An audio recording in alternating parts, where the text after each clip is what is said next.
Պարոն Աբովյան, հանրային հեռուստաընկերության եթերում ոչ սովորական մի օր, մայիսի 9-ին հայրենական պատերազմի հաղթանակի օրը, Արծրուն Հովհաննիսյանի կողմից հնչում է հետևյալ միտքը. Գերմանիան ուներ ծրագիր, մշակված հստակ ծրագիր էր, եւ այդ ծրագիրը ենթադրում էր, որ եթե Գերմանիան Ստալինինգրադից հետո իջնի Կովկաս, վերցնի Կովկասը, ապա պիտի Բուլղարիայից որոշակի դիվիզիաներ, ցամաքային զորքեր, այդ թվում նաև անկախ Հայաստանից, արդեն նաև հայկական լեգիոները, որի մասին գիտեք, Կարեգին Նժդե, Դրաստամատ Կանայան, այդ ուղղությամբ աշխատում են գերմանացիների հետ, որպեսզի ռազմագերության կարգավիճակ ունեցող հայերից ձևավորեն հայկական լեգիոն եւ որոշակի ձևավորված հայկական լեգիոններ կային, որոնք ոչ մի լուրջ էական գործողություն չեն արել իրական մարտական դաշտերում։ Բայց եթե նման բան լիներ, պիտի եւ Հայաստանից եւ Բուլղարիայից գերմանացիները ներխուժեին, գրավեին Թուրքիան։ Այդ ծրագիրը ենթադրում էր նաեւ միացյալ պատմական Հայաստանի ստեղծում։ Ես այս մտքի ուրեմն աբսուրդայնության մասին չի, որ ուզում եմ հարցնել, այլ ուզում եմ հարցնել ինչու է այս միտքը հնչում հենց մայիսի 9-ին եւ հենց Հայաստանի հանրային հեռուստաընկերության եթերում։ Շնորհակալություն, իհարկե բոլոր որակավորումները, որոնք լսվեցին այս օրերին, որ ծայրահեղ գիտություն եւ անգրագիտություն, որը հաթեթավորվում է, գիտեք, միայն նարատիվների շուրջ, որոնք իբր թե հոգեհարազատ են, ինչը ասում ըստ էության ասվում է, որ գոյություն ուներ մի նախագիծ եւ այդ նախագծի շրջանակներում այտենց հիտլերյան Հայաստան պետք է ձևավորվեր, որ սա լրիվ տեղավորվում է այն տրամաբանության մեջ, որը մենք տեսանք Ուկրաինայում, որը տեսանք Մոլդովայում, այսինքն այն սրբությունները, որոնք մենք ունեինք, ծայրից ծայր աղավաղում, զուգահեռաբար հակառուսական տրամադրություններ գեներացնելով։ Արցախի հարցը, հայոց ցեղասպանությունը, հայոց եկեղեցին, ինչ ասես, չեն փորձել խփել գետնով, աղավաղել, ստել, փչացնել, մի խոսքով անասնացնել մարդկանց եւ հիմա հերթը ասել է մեծ հայրենական պատերազմի։ Առհասարակ այն մարդիկ, ովքեր խուսափում են անվանել մեծ հայրենական պատերազմ, այլ sense պակերտներում եվրոպական խոսույթն են օգտագործում կամ դե լավ, sense ասենք միջազգային խոսույթը երկրորդ համաշխարհային պատերազմ կրկին ցույց է տալիս իրենց տգիտությունը, որովհետեւ Խորհրդային Միության քաղաքացիները, իսկ Խորհրդային Միությունը Հայաստանը մտնում էր Խորհրդային Միության մեջ, պայքարում են իրենց հայրենիքի համար, հետեւաբար սա մեծ հայրենական պատերազմ էր, սա մի տեսակ պատասխան, այն մարդկանց, ովքեր տվայտանքների մեջ են ընկնում դրանից, ըստ երևույթ իրանք չեն համարում Հայաստանը իրենց հայրենիք, ես այլ կերպ չեմ կարող։ Սա մեկ, երկրորդը, այն նախագիծը, որի մասին խոսք էր գնում, Գերտրուդը, նախագիծը, դա ընդամենը մեկ օր էր բավական, որ լավ փորձել համացանցել հասկանալ, որ Գերտրուդա նախագիծ ըստ էության որպես գերմանական ֆաշիստական նախագիծ գոյություն չուներ, այլ դա Աբվերի կողմից, գերմանական հետախուզության կողմից հատուկ արված մի գործողություն էր, որը ձևավորել էին, հետո ժամանակակից լեզվով ասած սլիվ էին արել թուրքերին 41 թվականի ընդառաջ, որովհետև 41 թվականին պատերազմից ընդամենը 10 օր առաջ, մեծ հայրենական պատերազմից առաջ ստորագրվել էր մի փաստաթուղթ Թուրքիայի եւ ֆաշիստական Գերմանիայի միջեւ, որը կոչվում էր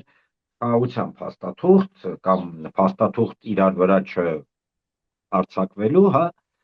համաձայն որի Թուրքիան ըստ էության տաք նեյտրալիտետ էր ձևավորը Գերմանիայի հանդեպ եւ գերմանացիների այդ Գերտրուդա, շինցու այս նախագիծը Աբվերի, կրկնեմ, դա գերմանական հետախուզության նախագիծն էր, որի նպատակն էր թույլ չտալ, որ Թուրքիան հանկարծ միանա բրիտանացիների, երկրորդ համաշխարհային ժամանակ։ Դե պարզ է, բնականաբար Թուրքիան ստանալով այդ տեղեկությունը միանգամից լոյալություն է հայտնում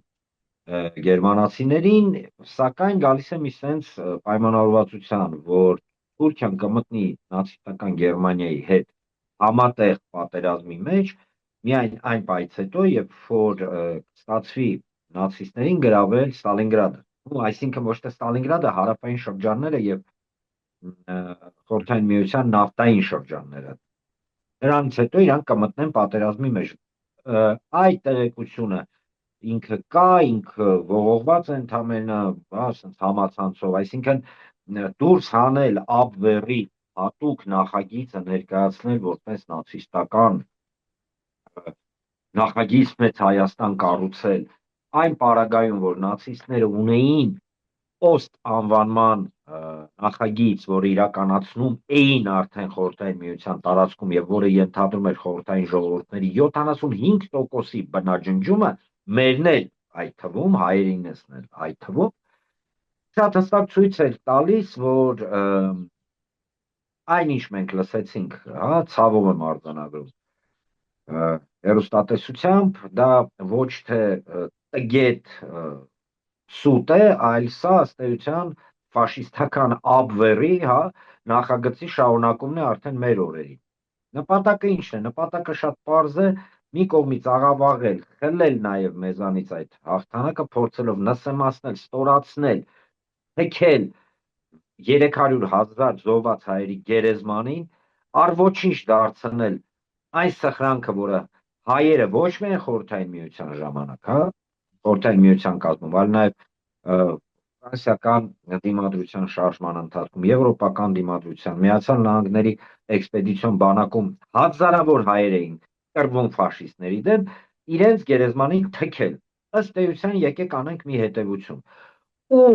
Ում է ձեռնտու ստորացնել, նսեմացնել մեծ հայրենական պատերազմի սխրանքը, հերոսությունը եւ մեր ընդհանուր հաղթանակը։ Միայն հայ ժողովրդի հայ ազգի թշնամիների, այլ կերպ ասած նացիստների։ Կա նաև երկրորդ երանգ այս ամենի։ Սրանով ըստ էության տրվում է հայ ժողովրդի թշնամիներին,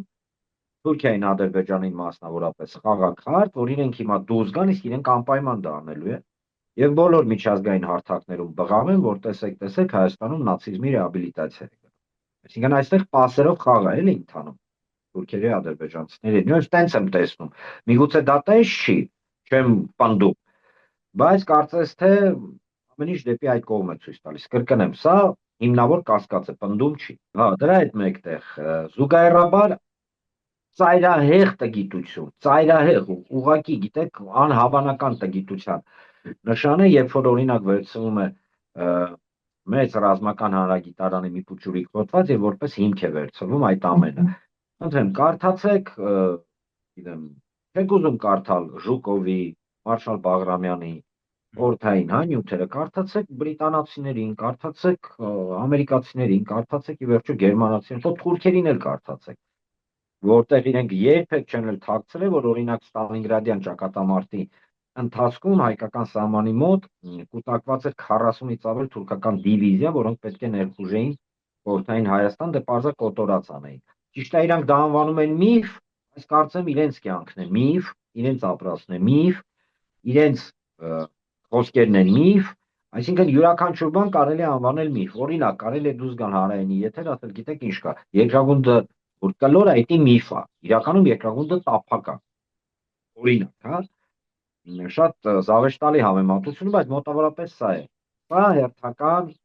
անասնացման, հանրության անասնացման փորձը, որի հիմնական նպատակը մի կողմից գեներացնել մի միտք, որ դե գիտեք ինչ կա, այն հաղթանակները Արցախից սկսած մեծ հայրենականով պծծիչ հաղթանակներ չէին, նույնիսկ մեզ ձեռնտու չէին։ Այս հիմարությունը, սրիկայությունը այլ կերպ չեմ կարող հա բան անել, որակավորել, որում դա ուղղակի չի ասում, դա ենթատեքստով է ենթադրում։ Հիմա չասեն, մենք տենց բան չենք ասում, չեք ասում, ենթատեքստով եք ասում։ Եվ ենթատեքստով սա է անցնում։ Վերջին հարցը, պատահական չեք համարում արդյոք կամ պատահական եք համարում արդյոք, որ նման հայտարարության հեղինակը հանդես է գալիս ռազմական վերլուծաբան փորձագետի կերպարում կամ կարգավիճակում։ Սա արվում է նրա համար, որպեսզի ավելի հաղորդել ճշմարիտ ասածին։ Տեսեք, ասեմ sense մի բան, չեմ ուզում ոչ մեկին վիրավորել, ես երբեք անձնական դաշտ չեմ մտնում, ոչ մեկին խորհուրդ չեմ տալի մտնել անձնական դաշտ, բայց այդ անձի